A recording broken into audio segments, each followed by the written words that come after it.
Assalamualaikum warahmatullahi wabarakatuh.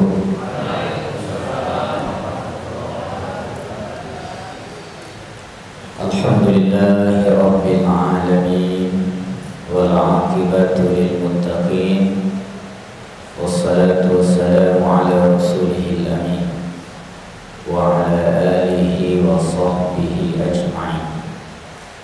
Asyhadu an la ilaha illallah wa asyhadu anna Muhammadar Rasulullah la nabiyya ba'da amma ba'd. Fasma'u qala Allah ta'ala fil Qur'anil Karim a'udzu billahi minasy syaithanir rajim. Bismillahirrahmanirrahim. Wa idza sa'alaka 'ibadi 'anni fa inni qarib ujibu da'watad da'i idza da'an falyastajibu li wal yu'minu bi la'allahum yarshudun. Wa fi ayatin ukhra wa laqad khalaqnal insana wa na'lamu ma tuwaswisu bihi nafsuhu wa nahnu aqrabu ilayhi min hablil warid. Wa fi ayatin ukhra wa huwa ma'akum aina ma kuntum wallahu bima ta'maluna basir. Al-Quranul Karim surat Al-Baqarah ayat yang ke-186, surat Qaf ayat yang ke-16, dan surat Al-Hadid ayat yang ke-4. Bapak pengurus yang saya hormati, bapak-bapak, ibu-ibu, kaum muslimin dan kaum muslimah, shaimin dan shaimat, jemaah salat subuh rahimakumullah. Tentunya tidak bosan-bosan kita panjatkan segala puji dan syukur kehadirat Allah Subhanahu wa taala. Karena sampai saat ini Allah masih mencurahkan kepada kita rahmat dan nikmat. Kita masih berada dalam keadaan sehat lahir batin, sehingga kita bisa hadir ke dalam masjid ini dan telah selesai melaksanakan ibadah salat subuh berjamaah. Man salat subha fi jama'atin faka'annahu salatul lail kullah. Barang siapa yang ikut menegakkan ibadah salat subuh berjamaah, maka seolah-olah dia telah menegakkan ibadah salat malam keseluruhannya. Semoga ibadah salat subuh yang telah kita tegakkan berjamaah tadi diterima dan diridhai oleh Allah Subhanahu wa taala. Salawat dan salam semoga tercurah kepada Nabi junjungan, yakni Nabi besar Muhammad sallallahu alaihi wasallam. Allahumma salli wa sallim ala nabiyyina Muhammad wa ala alihi wa sahbihi ajma'in.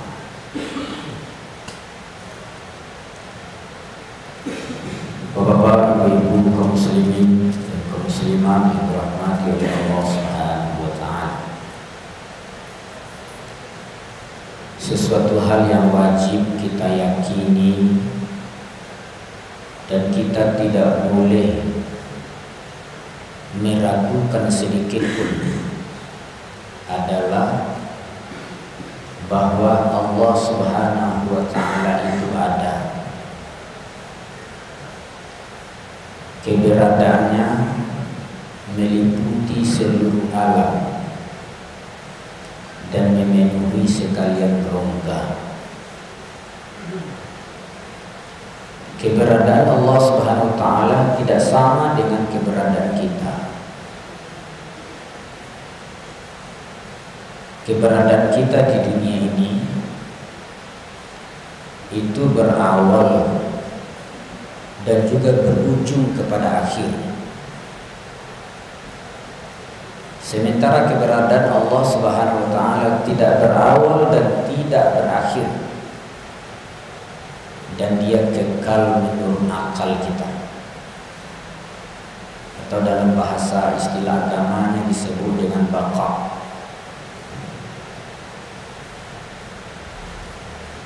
Bapak Ibu rahimahumullah, keberadaan Allah Subhanahu wa taala itu sebagai zat tunggal. Sementara keberadaan kita itu adalah bergantung kepada keberadaan Allah. Maka diistilahkan dalam ilmu tauhid wujuduhu ka'adami. Adanya kita ini sebenarnya tidak ada. Adanya kita ini bergantung kepada wujud tunggal, yakni Allah Subhanahu wa taala. Kalau kita mengabarkan sebuah gelas itu memiliki bayang-bayang. Sebenarnya wujud bayang-bayang itu tidak ada. Yang wujud asli itu adalah gelas tadi. Seandainya gelas itu tidak ada, tidak akan mungkin ada bayang-bayang. Nah, Bapak Ibu yang dirahmati oleh Allah Subhanahu wa taala, keberadaan Allah Subhanahu wa taala itu sangatlah dekat kepada kita. Dekatnya tidak bisa dihampiri dan jauhnya tidak bisa diturun.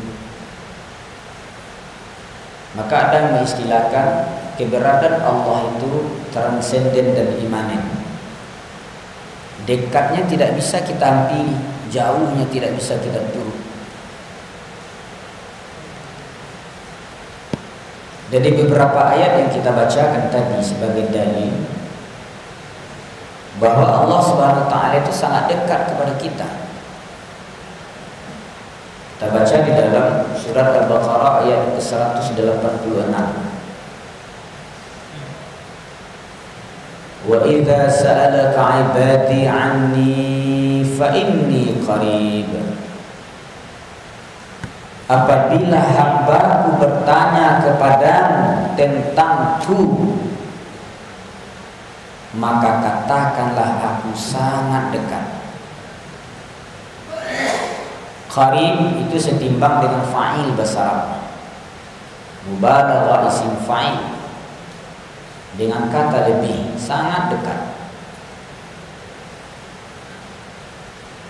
Bagaimana kedekatan Allah kepada kita? Dijelaskan dalam surat Qaf ayat yang ke-16. Wa laqad khalaqnal insana wa na'lamu ma tuwaswisu bihi nafsuh. Dan kami telah menciptakan manusia dan kami mengetahui apa yang dibisikkan oleh jiwanya. Jangankan kita berkata-kata, melepaskan suatu kalimat, berbisik-bisik saja jiwa kita ini Pak Ibu diketahui oleh Allah. Sebab orang lebih banyak bicara melalui bisikan dari melepaskan kalimat. Wa nahnu aqrabu ilaihi min hablil warid. 7 ayatnya. Dan kami lebih dekat kepadanya melebihi urat lehernya.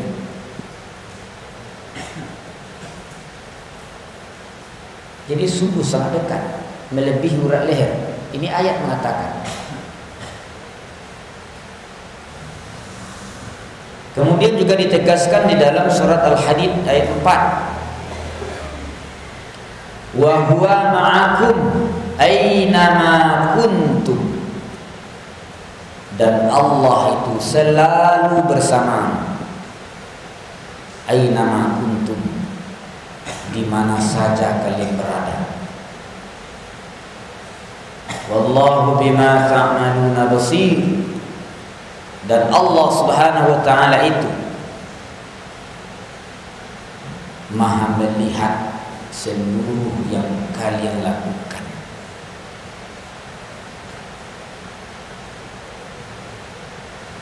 Bapak Ibu rahimakumullah, keberadaan wujud Allah tidak kita keragui. Dekatnya Allah sudah jelas kita sebutkan dalil ayat.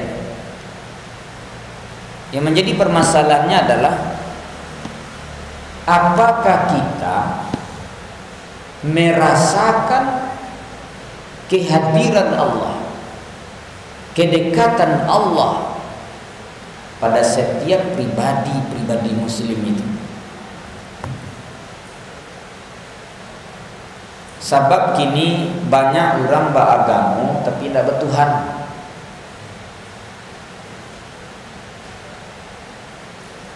Saya ingin menceritakan ke Bapak Ibu bagaimana kisah umat masa lalu yang merasakan bagaimana kedekatan Allah pada jiwanya.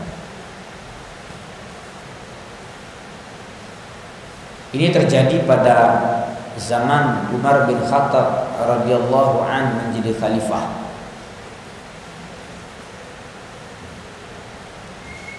Salah satu ciri khas Umar bin Khattab ini, beliau sering belusukan. Belusukan ini artinya dia keluar dari istana, kemudian memperhatikan bagaimana kondisi rakyat. Berbeda dengan belusukan kebanyakan pemimpin kita. Kalau pemimpin awak belusukan ketika juga kampanye, ada kampanye sebelumnya jadi pemimpin itu belusukan dulu, masuk ke rumah orang bangsa lalu di situ, atau masuk ke dalam got-got, abeko dikecen jurang yang rakyat. Kalau setelah dia menjadi pemimpin dia dua belusukan aja masuk ke got lain, kan ada nampaknya. Kalau begitu namanya pemimpin mafia gitu. Umar terbalik, justru ketika dia menjadi khalifah itu yang belusukan, bukan sebelumnya. Nah kemudian sampailah Umar bin Khattab ini kepada sebuah lapangan yang luas, lapangan yang luas. Bertemulah dia dengan seorang pengembala kambing. Ini ceritanya sudah masyhur. Kemudian dihampirilah oleh Umar bin Khattab.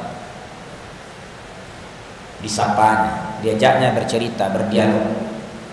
Wahai pengembala kambing, banyak sekali kambingmu ini. Kemudian dia menjawab, wahai tuan, kambing ini bukan milikku.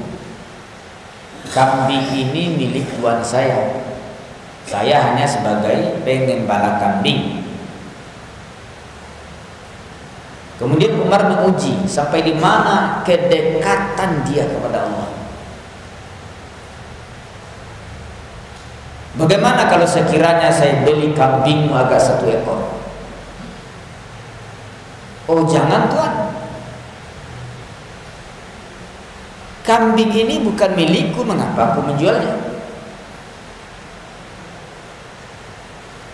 Kata Umar, di sini kan tidak ada tuanmu, tidak ada orang lain. Kalau kambingmu ini, sebanyak ini kambingmu, hilang agak 1 ekor, barangkali tidak diketahui pula oleh tuan. Dan kalau diketahuinya, katakanlah kambingmu dimakan oleh serigala. Nah kemudian Bapak Ibu sekalian, ditatapi wajah Umar bin Khattab. Kemudian dia mengatakan, Ainullah. Apa artinya Ainullah itu? Di mana Allah? Walaupun di sini tidak ada tuanku, tidak ada orang lain, di mana Allah? Apakah Allah tidak melihat, tidak hadir, tidak menyaksikan? Ainullah.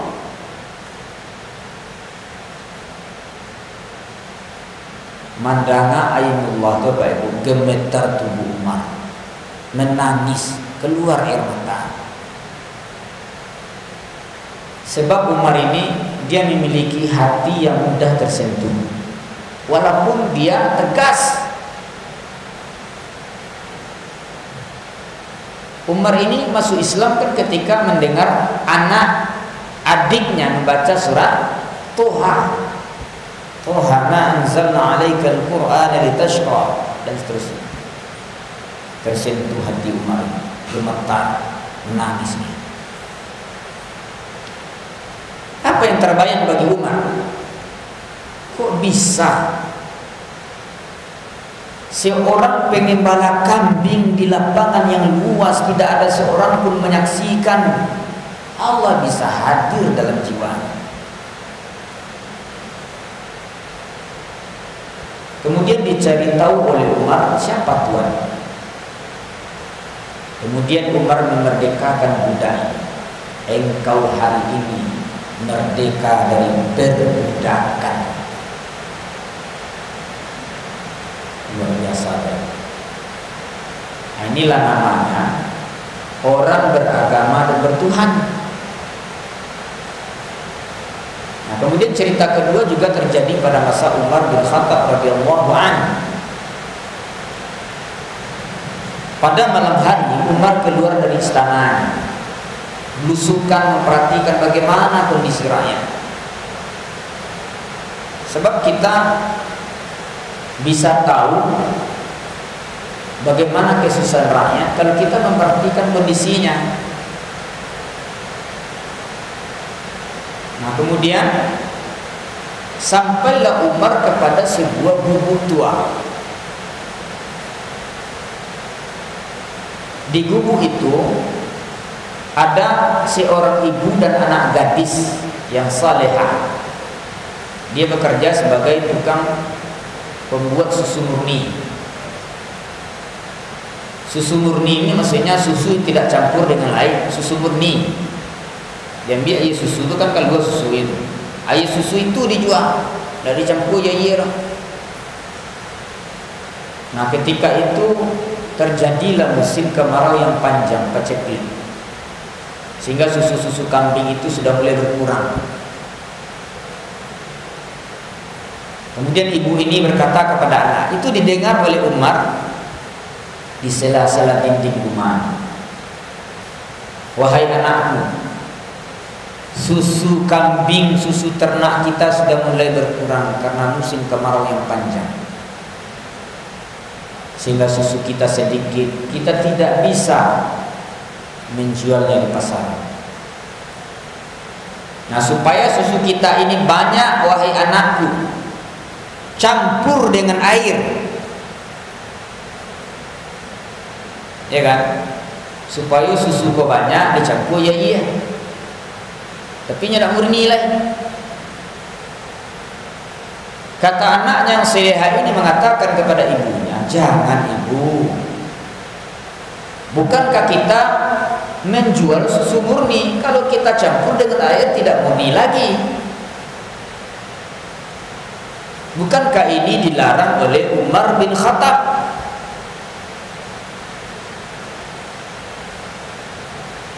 Kata ibunya, wahai anakku, di sini kan tidak ada Umar. Umar di istana, mana mungkin dia memperhatikan kita saat ini. Kemudian Bapak Ibu sekalian, anaknya yang salehah ini berkata kepada ibu, Ainullah, kalau tidak ada Umar, tidak ada orang lain, hanya ibu dan saya, lalu begitu mudah kita melakukan kecurangan seperti ini, wahai ibu. Di mana Allah? Apakah Allah tidak melihat? Allah tidak menyaksikan, wahai ibu?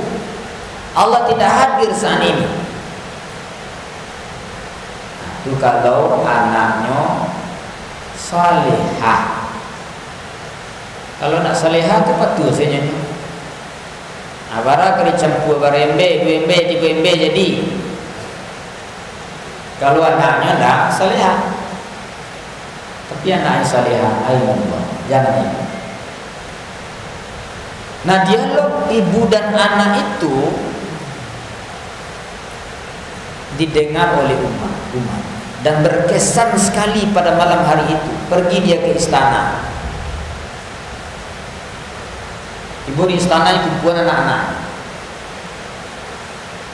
Ada seorang anaknya bernama Asim.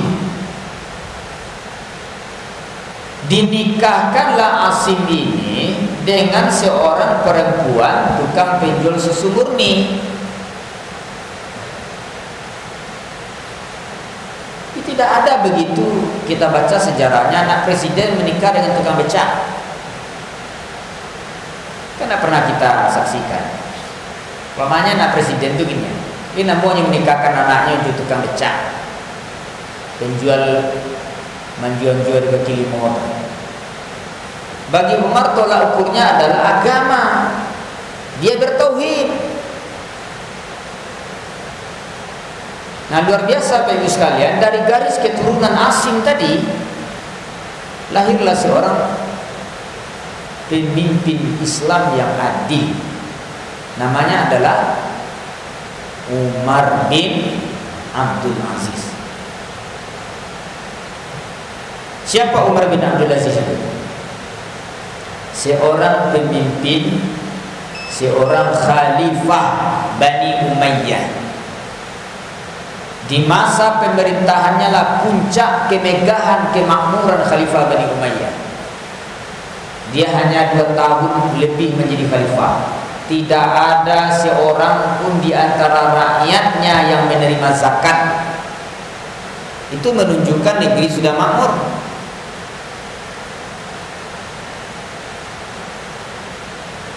Umar bin Khattab radhiyallahu anhu, Umar bin Abdul Aziz ini keturunan dari Umar bin Khattab, dari Asim tadi. Itu ketika dia menjadi khalifah, hidupnya sederhana, berbeda sebelum dia jadi khalifah. Bahkan dengan sederhana hidup itu, saya baca dalam kitab Tarikh Al-Khulafa karang Imam Asy'uti. Itu pengawalnya melihat sholat Jumat di belakang, itu robek bajunya. Presiden, khalifah, cabik baju. Alias pemimpin murid itu. Nah, dan kemudian ketika Umar itu sudah berhenti menjadi khalifah, tidak bertambah kekayaannya, Pak. Tambah berkurang kekayaannya. Kalau kekayaannya sebelum jadi khalifah 500 juta misalnya, 100 juta tinggal. Kalau pemimpin awal gini, setelah dia berhenti menjabat, bertambah kekayaannya atau berkurang? Berkurang, nak? Bertambah. Jadi kadang-kadang banyak yang berdusta mengatakan mensejahterakan rakyat. Itu nah sejahtera pemimpinnya atau rakyatnya. Jadi besok jangan kecil mensejahterakan rakyat lah. Biar orang kawan.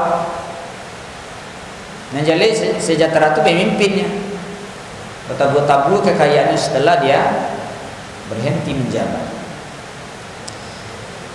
Bapak Ibu yang dirahmati oleh Allah Subhanahu wa taala.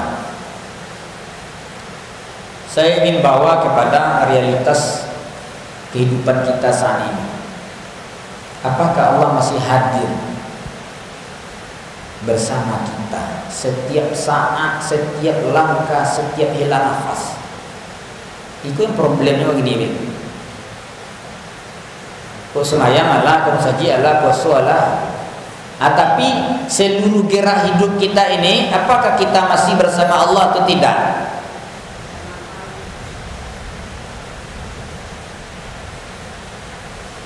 Hari-hari ini kita melihat beberapa minggu lalu, itu kan kelangkaan minyak goreng. Barang minyak goreng yang sekilo gini, 20.000 nak dari 40.000. Dulu sempat nggak ada minyak goreng ini di supermarket. Pernah ke Budiman, tak ada minyak goreng yang belakang apa ini itu? Setelah diteliti, ternyata minyak goreng ini ditimbun di gudang-gudang besar oleh mafia minyak goreng. Nyo timbun minyak goreng yang kuat salah umpamanya ada gudangnya saladang saji kah. Anyo timbun di dalam kesedolan. Tidak dipasarkan. Dikola tinggi harganya, baru keluar. Itu namanya menimbun. Hukumnya haram, zalim, tamak. Sampai-sampai orang tak ada menggoreng. Itu antrian minyak goreng itu saya pernah melihat TV kemarin berita itu sampai ada seorang ibu-ibu meninggal karena antrian minyak goreng. Nah, menjadi pertanyaan kita, orang yang menimbun itu bertuhan atau tidak itu? Lihat dojo Tuhan dinyolai. Apakah Allah masih bersamanya atau belum? Kanyo bau piti minyak goreng itu ke lubang kuburannya. Besok dia mati tidakkan di bawahnya itu. Yakinlah. Tapi itu yang terjadi. Kalau bapak ibu tidak ada minyak goreng misalnya, ayo balik selah cara-cara alam. Enak. Abu saya tak ruang, agili yang lado mata tu. Apa nama sambal lado wo? Enak. Itu kan cara lamo sehat tu mah. Ya kan, digili yang lado tu tu beko sambal lado tu lama tu. Atau dah minyak goreng asim padi saja dari simpade kan perlu minyak goreng lah. Atau baca bawan abu itu kan tu dia bui kan ada minyak goreng. Kalau dia bui itu nak jadi bawan orang.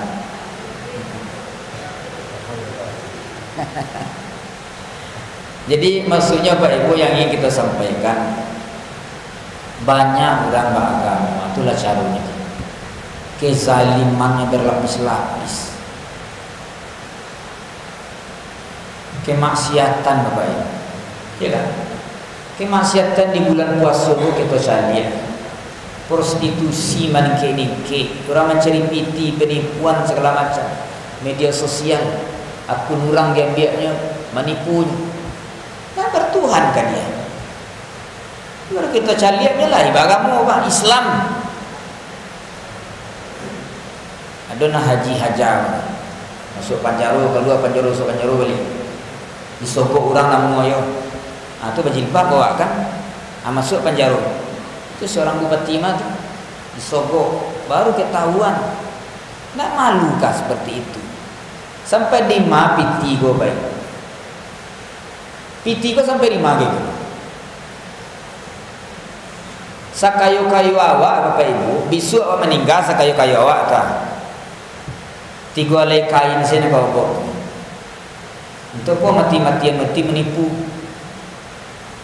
Kini awak balik auto Alphard bah, meninggal bisu. Li bisa kita bawa pentin je tu. Nan membawa awak auto ambulan Perelo tu mah. Alphard dalam bawa. Kita buat rumah na megah kadang kali bisa kita buat sencik paku ke dalam buah. Kok lama makanan sampai lingkungan kau yang baik buah. Salama lama makanan sampai lingkungan dia lah. Lewat dari lingkungan kau jadi ada tu.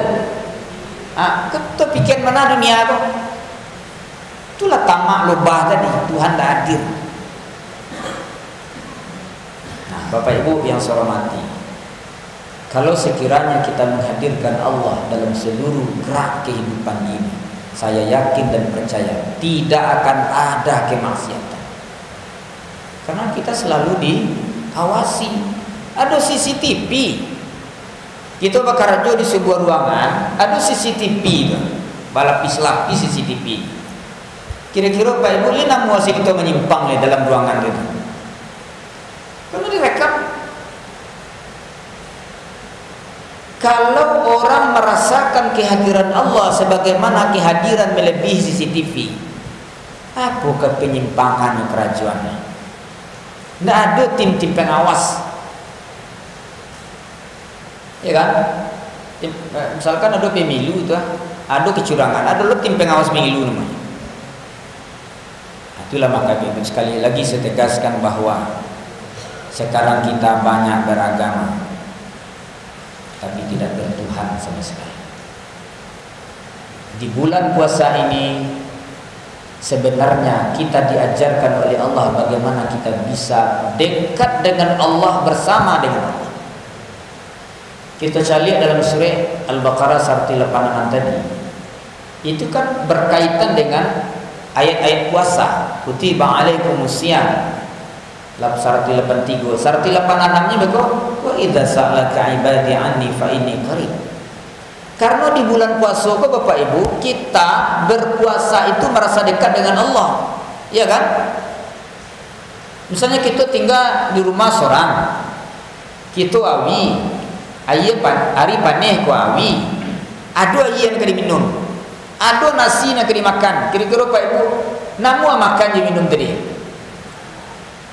Ku awi kok, air dong. Bakal nak namu kita minum. Kan nak tahu orang tu apa? Wah minum sekali dia tahu orang tu. Siapa nak tahu? Habis kau dia memang dia orang poso lihat lah, lunya-lunya badan sini. Wah makan sebanyak-banyak apa? Lunya-lunya badan untuk orang poso. Kan bisa jadi bang. Tapi kita tidak mau seperti itu. Mengapa? Allah melihat kita. Cuma kita hanya menghadirkan Allah dalam hal perkara perut. Kalau perkara lain, Tuhan kau tinggal. Itu bedanya asyam dengan as-saum. Asyam itu dalam Quran terulang 9 kali pada 7 ayat. Itu konteks ayat itu bicara adalah menahan perut. Pari asyam maksudnya. Tapi kalau as-saum itu terulang 1 kali dalam Quran dalam surat Maryam. Inni nazartu lirrahmani shawma. Kalau sama sauma itu tidak pari saja ditahan loh. Seluruh jiwa, mata, telinga, tangan, muncung, kaki, fikiran, hati, tahan, hadirkan Allah. Jadi kalau kita puasa, mengecek-ngecek menyimpang, Allah hadir, saya puasa, ana shaim. Sedang duduk-duduk mengecek orang bicarakan aib kurang, belum bulan puasa kan bisa, kan terhalang kadang-kadang bicarakan aib kurang. Duduk-duduk berkumpul ke orang saya dikecek itu. Katakanlah ana shaim, saya puasa, Allah hadir. Kau menggali di pasar Pak Ibu, hadirkanlah Allah, jangan di masjid si Allah kau dihadirkan. Kau menggali di pasar, jujurlah. Kalau 1 kilo 10 onnya duit 9 on. Kalau menggali di pasar tu Pak Ibu supaya jujur, kecen kau na lamo, kau na baru. Na lamo jadi kecen baru, dak jujur awak. Ya Bu. Aku kadang-kadang lah buat ikan di balik pasar tu. Alah sebulan ikan tu baru-baru keluar aku mah aja. Nak bohongnya tu. Kadang-kadang menggali di pasar tu banyak tertipu sih kita beli lauk. Kalau ke pasar lain Pak Ibu, nyunggu plastik apa buku nyata dia teh tu, nyunggunya dia teh. Buat sangko ya lah banyak, ya lauk kok. Ya Pak. Ambo colok beli lauk ya. Tiba di celiak rumah, kalau seketek lauk tu unggu kadang-kadang. Itu kan penipuan juga tu. Mama kita kerajaan itu. Jale-jale salah jujur salah. Nak busuk nak baru beda. Kalau busuk kecil busuk.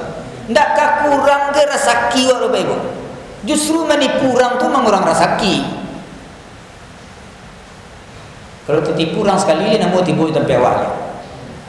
Lah jale kurang tu mah. Nak dua jual beli soalnya. Wah ditipu orang. Bahkan kejujuran itu orang mengatakan mata uang yang berlaku di mana-mana. Jujur, pemurah, lembut. Celik apa itu? Apa dulu-dulu orang membali kawan. Aku ditambah sekali, tambah sekali. Batabu rezeki. Justru orang pilih itu, orang tidak jujur itu mengurangi rezeki. Bapak Ibu sekalian, saya kira itu kajian kita 15 lebih setengah jam sehingga bermanfaat ketika subuh ini. Semoga Allah selalu hadir dalam seluruh aktivitas kehidupan kita dan seluruh hela nafas. Demikian, Masul minallah fajrun karim. Subhanakallahumma bihamdik, asyhadu an la ilaha illa anta, astaghfiruka wa atubu ilaik. Wabillahi taufiq wal hidayah. Assalamualaikum warahmatullahi wabarakatuh.